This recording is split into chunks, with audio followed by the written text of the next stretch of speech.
This question is obviously testing apostrophes, so hopefully we know those rules. Remember that apostrophes show possession for the most part.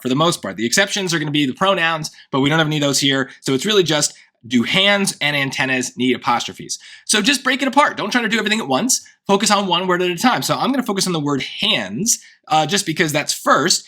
So when you place your hands between the two antennas, whatever, right? So think about it. What's coming after hands? Right? In order for us to use an apostrophe, the word that has the apostrophe needs to possess or own or belong to whatever comes after it, right? So the hands, is there any possession here? Well, the word that comes after is the word between. So can hands possess a between? Between isn't a thing, right? It's a connector word. So it doesn't even make sense. So basically right away, I know that the word hands isn't going to get an apostrophe.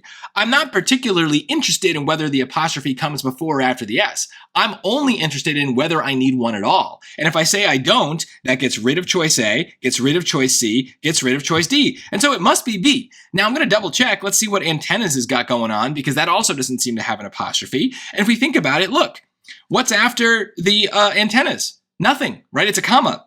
So we've just ended the clause. There's nothing for them to possess either, because the clause just ends. So what do the antennas own, possess? Yeah, nothing. There's no apostrophe needed there either. So in that case, if we had done antennas first, we would have been left with two choices and would have had to go back to hands. But it doesn't really matter. I didn't pick the one or the other because of any strategy here. I just kind of like the word hands. It seemed like the word between was going to solve that problem easily for me. So that's where I went. But regardless, you need to be comfortable with the rules for apostrophes, and you need to be aware that a lot of times when we have apostrophes questions, this exact thing happens, where we end up picking a choice with no apostrophes. Don't let them bully you into putting apostrophes in random places. If you know the rule and apply the rule, and the rule says no need, then yeah, that's fine. Get rid of them all. That happens a lot.